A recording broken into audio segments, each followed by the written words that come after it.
Muito boa tarde, continuando aqui os estudos bíblicos. Hoje, 1 Pedro, ainda tô nesse cantinho aqui, ó. Eita, aqui é top, viu? Eu gosto demais aqui. Eu vou até arredar um pouquinho pra cá. Livro de 1 Pedro só tem 5 capítulos. Muito rapidinho aqui, espero que você me acompanhe nesse estudo, em nome de Jesus. No capítulo 1 fala que a nossa salvação ela é garantida pela ressurreição de Cristo, né? E as provações aumentarão nossa fé, olha só. Sua fé pode ser aumentada à medida que você for aí passando por provações e lutas e confiando e obedecendo a Deus, você vai só adquirindo cada vez mais intimidade com o Pai, né? E o nosso amor com Ele vai aumentar, né, também, né? Nossa fé nele. Então a gente é, cara, privilegiado aquelas pessoas do Antigo Testamento, né? A gente deve ser grato a isso, porque quantos quiseram ser salvos por isso e não foram? Até os anjos queriam ver, muitos profetas queriam ver, né?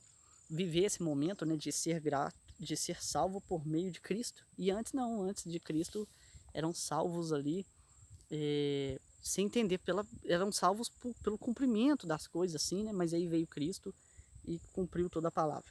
Versículo 9 do capítulo 2 fala que a gente é raça escolhida, sacerdote do rei, nação dedicada a Deus, povo que pertence a Ele, e que somos escolhidos para anunciar, né? Ele nos chamou da escuridão para a sua maravilhosa luz. Olha que fantástico. Capítulo 3 fala dos deveres conjugais. Aqui está falando de casamento, né? Dos deveres do marido para com a mulher, dos deveres com a mulher para com o marido. Foca muito para o marido respeitar a mulher, né? Fala em questão de adultério. E que Cristo está à direita de Deus ali, intercedendo junto ao Pai intercedendo ao Pai em nosso favor, né? Para o Pai em nosso favor. Capítulo 4 fala do sofrimento por a gente ser cristão, né? Que a gente deve sim nos entregar completamente a Deus, viver para Ele, e que a gente peça paciência a Deus. É um pedido que pouca gente faz, porque tem gente que não pode nem ouvir a palavra paciência que já fica sem paciência, né?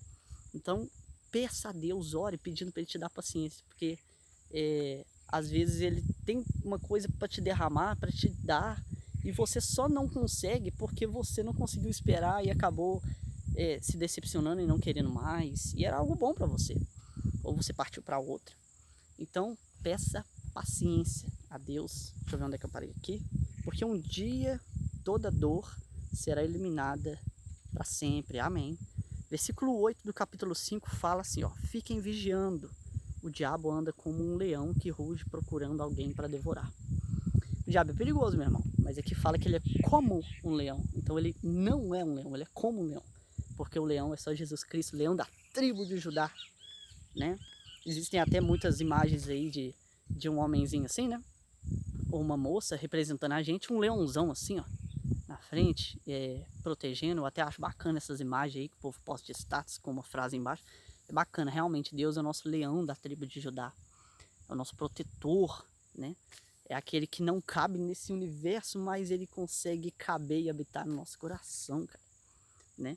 Mas pra gente ficar esperto, vigiando, vigiar e orar, né? Porque ele anda ali procurando uma brechinha para poder avacalhar ali com a sua praia, né? E eu quero finalizar lendo para você o que está lá no versículo 21 ao 24 do capítulo 2. Você que tem Bíblia aí, ó, eu vou pegar meu telefone aqui, você abre. Capítulo 2, versículo 21 até o 24. Olha só o que está aqui.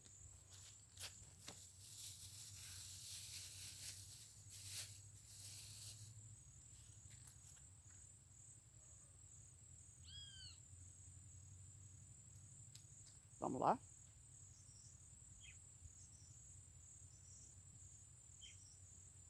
Primeira Pedro, capítulo 2, versículos 21 a 24. Pois foi para isso que ele os chamou. O próprio Cristo sofreu por você e deixou o exemplo para que a gente siga os seus passos, né? Ele não cometeu nenhum pecado e nunca disse uma só mentira. Cara, olha que loucura. Quando foi insultado, não respondeu com insultos. Quando sofreu, ele não ameaçou, mas pôs a esperança em Deus, o justo juiz. Deus orou também, olha que loucura. O próprio Cristo levou os nossos pecados no seu corpo, sobre a cruz, a fim de que morrêssemos para o pecado. A ideia de Deus de Cristo com esse sacrifício para que a gente morra para o pecado e não volte a pecar, né? Continuando aqui, ó. E que vivêssemos uma vida correta, né? Por meio dos ferimentos dele, fomos curados. Por meio de suas pisaduras, fomos sarados. Por meio do sofrimento dele, a gente foi remido. Amém? E é com essa linda mensagem, com essa carta fabulosa aí do que Deus fez por nós e quer de nós, né? Pra gente não voltar a pecar, que eu finalizo esse vídeo. Deus te abençoe. Em nome de Jesus, vamos ler a Bíblia.